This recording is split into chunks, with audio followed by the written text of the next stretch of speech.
hər gün yeyirsiniz. Yəni o qədər adi, belə deyək də, o qədər darıxdırıcı və təhlükəsiz bir şeydir ki, üzərində heç vaxt düşünmürsünüz. Çörək. Bəli, ən sadə qidamız. Düzdür. Amma mən sizə desəm ki, internetdəki tamamilə tanımadığınız bir adam cəmi 10 sözdən ibarət bir cümlə ilə sizin bu ən təməl, ən təhlükəsiz gündəlik vərdişinizi psixoloji bir minalanmış əraziyə çevirə bilər. Yəqin ki, çox da təəccüblənməzsiniz. Yəqin ki, yox, çünki artıq hamımız clickbait deyilən o tələlərə öyrəşmişik. Aha, tam olaraq biz hamımız bu cür saxta başlıqların bizi manipulyasiya etdiyini bilirik. Lakin bugünkü dərin təhlilimizin məqsədi, yəni missiyası, sadəcə oturub bu başlıqlardan şikayətlənmək deyil. Əsla. Biz çox fərqli bir şey edəcəyik. Bəli, bizim qarşımızdakı mənbə nəhəng bir elmi tədqiqat və ya saatlarla davam edən sənədli film deyil. Əlimizdə sadəcə bir cümlə var. Lakin biz bu cümlənin arxitekturasına, necə deyərlər, mikroskop altına qoyacağıq. Deməli, cümlə belədir. Ən zərərli çörək növü açıqlandı. Almazdan əvvəl 2 dəfə düşünün. Cəmi 10 söz, amma o qədər təhlükəli 10 sözdür ki. Aha, cəmi 10 söz və bu sözlərin ardıcıl düzülüşü qətiyyən təsadüfi deyil. Onlar bizim təkamül prosesində formalaşmış beyin mexanizmlərimizi həkk etmək üçün, yəni qırmaq üçün cərrah dəqiqliyi ilə dizayn edilib. Bugün biz məhz bu qısa mətnin anatomiyasını sökəcəyik. Və bu cür mikroskopik yanaşma əslində olduqca vacibdir. Çünki biz adətən manipulyasiya dedikdə nə düşünürük? Uzun monoloqlar, mürəkkəb siyasi təbliğatlar. Bəli, televiziyadakı o uzun-uzadı müzakirələr falan. Düzdür. Və ya detallı reklam kampaniyaları. Halbuki idrak psixologiyası bizə göstərir ki, ən güclü manipulyasiyalar məlumatın bolluğu ilə yox, əksinə, cüzi bir məlumat qırıntısının beynimizin zəif nöqtələrinə dəqiq zərbə endirməsi ilə baş verir. Bir növ snayper atəşi kimi. Tam olaraq snayper atəşi. Sizin bayaq oxuduğunuz bu tək cümlə əslində bir növ Troya atıdır. Biz onun sadəcə bir xəbər başlığı olduğunu düşünürük, oxuyub keçmək istəyirik. Lakin o, zehnimizə daxil olduğu an bizim o təhlükəsizlik hissimizi, avtoritetə inamımızı alt-üst edir. Elə isə gəlin bu Troya atının içinə birgə baxaq. İstəyərəm ki, mətnin dərhal hamısını yox, belə deyək, addım-addım necə işlədiyini anlayaq. Məni şəxsən ən çox maraqlandıran cümlənin elə ilk yarısıdır. Yəni, ən zərərli çörək növü açıqlandı. Başlanğıc hissəsi. Aha. Və bilirsiniz, mən burada xüsusilə bir sözə ilişib qalıram, açıqlandı. Niyə sadəcə filan çörək zərərlidir yazmırlar? Niyə məhz açıqlandı? Bu mənə o qədər qəribə gəlir ki. Çünki o söz xüsusi bir məqsəd daşıyır. Yəni, sanki bu məqalənin müəllifi özünü hansısa qlobal sui-qəsdi ifşa edən qəhrəman kimi göstərməyə çalışır. Bu, sanki bir filmin treyləridir. Baxırsan ki, otaqda qorxulu canavar var, amma sənə onu göstərmirlər. Bu söz seçimi sizcə də çörək kimi sıradan bir qidanı gizli dövlət sənədi səviyyəsinə qaldırmırmı? Qaldırır, həm də necə. Açıqlandı sözü əslində o cümlənin ən strateji elementidir və sizin sui-qəsd bənzətməniz tamamilə yerindədir. Psixologiyada biz bunu qazanılmamış avtoritet adlandırırıq. Yəni, ingiliscə unearned authority. Qazanılmamış avtoritet. Yəni, adam özünü elə göstərir ki, sanki böyük bir kəşf edib. Bəli, baxın, bir şeyin açıqlanması üçün o şeyin əvvəlcə kimlərsə tərəfindən məqsədli şəkildə gizlədilməsi lazımdır, düzdür? Təbii ki, gizli olmasa niyə açıqlansın? Bax, məhz buna görə bu söz passiv növdə verilir. Oxucunun beynində dərhal görünməz, böyük və qüdrətli bir qurumun, bəlkə də böyük qida korporasiyalarının varlığı illüziyasını yaradır. Sanki illərdir bizdən həqiqəti gizlədiblər. Aha, və nəhayət hansısa cəsur bir alim qrupu bunu tapıb və bizə açıqlayıb. İnsan beyni minilliklər boyu gizli məlumatlara həmişə yüksək dəyər verib. Çünki qədimdə gizli olanı bilmək sağ qalmaq demək idi. Yəni, beynimiz sözün öz mənasından daha çox onun yaratdığı o səhnəyə, gizlilik aurasına reaksiya verir. Biz faktiki olaraq mətnin özündə olmayan bir senarini özümüz uydururuq. Doğrudur, amma mən burada bir məqamı biraz da dəqiqləşdirmək istəyirəm. Beyin sadəcə senari uydurmur, o həm də enerjiyə qənaət edir. İdrak yükü, yəni cognitive load nəzəriyyəsinə görə biz hər məlumatı sıfırdan analiz edə bilmərik. Bu çox yorucu olardı. Hər gördüyümüz başlığı araşdırsaq, bəli, dəli olarıq. Məhz elədir. Buna görə də bizim beynimiz avtoritet siqnalları axtarır. Açıqlandı kəlməsi o qədər elmi və rəsmi səslənir ki, beynimiz deyir, yaxşı, bu artıq sadəcə subyektiv bir fikir deyil.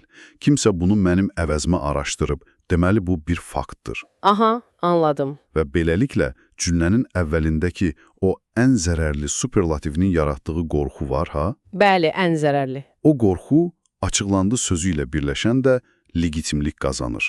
Əgər sadəcə çörək zərərlidir desəydilər, siz yəqin ki, əşi, bu da birinin şəxsi fikridir, deyib keçərdiniz. Dəqiq. Özü də çörək kimi hər gün yediyimiz bir şeyə kimsə sadəcə zərərlidir desə inanmaram. Amma ən zərərli və açıqlandı birləşməsi birbaşa amigdalanı, yəni beynimizin qorxu mərkəzinə hədəf alır və skeptik düşüncəni məntiqi sıradan çıxarır. Amigdalamın işə düşməsi əslində çox maraqlıdır. Çünki mən həmişə düşünürdüm ki, bu cür şişirilmiş başlıqlar, məsələn, elə o ən zərərli ifadəsi, sadəcə oxucunu qorxutmaq üçün atılmış ucuz bir marketinq gedişidir. Marketinq gedişidir, amma ucuz deyil, çox dərindir. Bəli. Siz deyirsiniz ki, amigdala bu superlativləri, yəni ən böyük, ən pis, ən təhlükəli kimi sözləri görəndə, biz nə qədər intellektual olsaq belə, instinktiv olaraq reaksiya verməyə məcburuq. Məcburuq, çünki təkamül bizi belə formalaşdırıb. 1000 illər əvvəl meşədə sizə kimsə desəydi ki, bu böcək biraz zərərlidir, bəlkə də fikir verməzdiniz.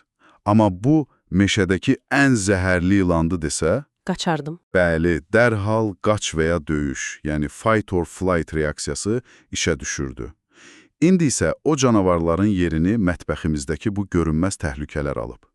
Biz intellektual olaraq bunun manipulyasiya olduğunu bilsək də, nevroloji səviyyədə o ən sözünə qarşı hələ də müdafiəsizik. Çox yaxşı. Biz təhlükənin necə inşa edildiyini, necə böyüdüldüyünü və bizə necə inkar olunmaz fakt kimi sırındırıldığını gördük. Yəni canavar artıq otaqdadır. Amma deməli, bu hələ son deyil axı. Xeyr, bu sadəcə başlanğıcdır.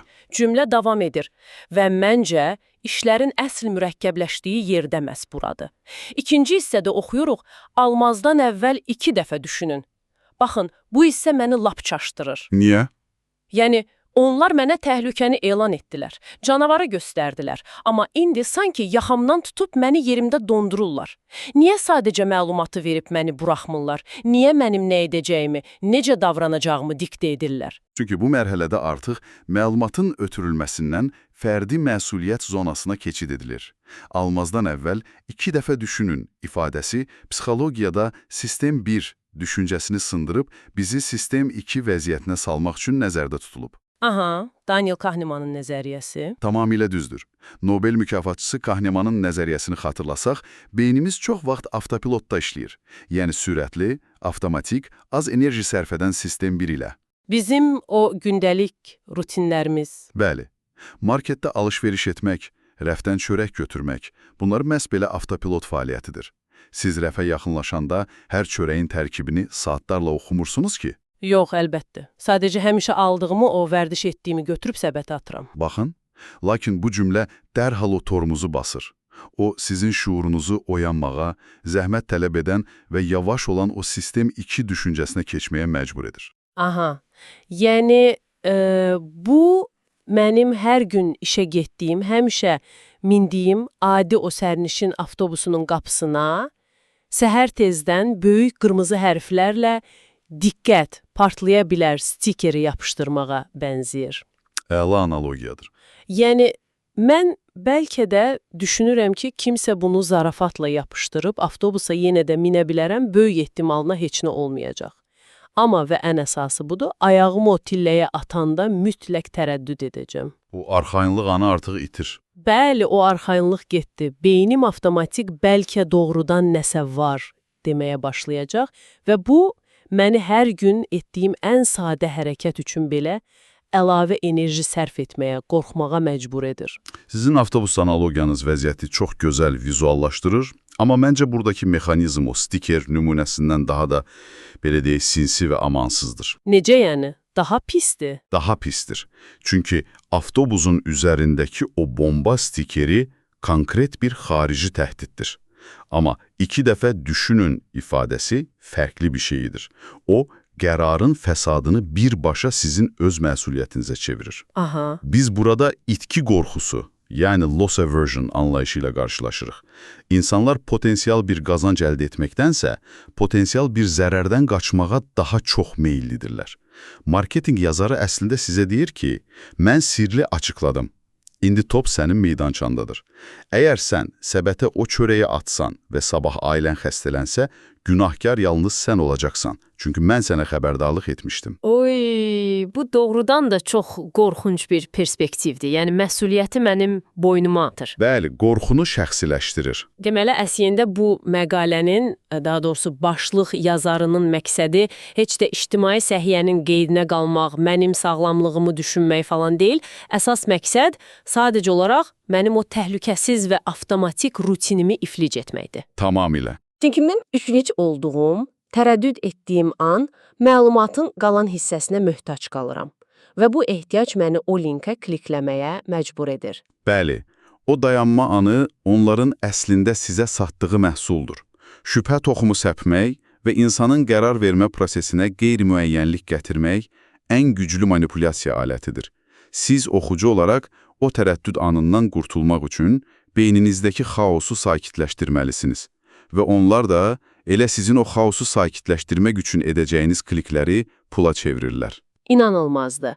Lakin bilirsiniz, bütün bu müzakirə boyunca mənim diqqətimdən qaçmayan, beynimi daxildən gəmirən çox fundamental bir çatışmazlıq var. Hansı çatışmazlıq? Biz demək olar ki, cümlənin bütün sözlərini, təhlükəni, avtoriteti, o tərəddüdü, itki qorxusunu hissələrə ayırdıq. Amma bir dəqiqə, bəs çörək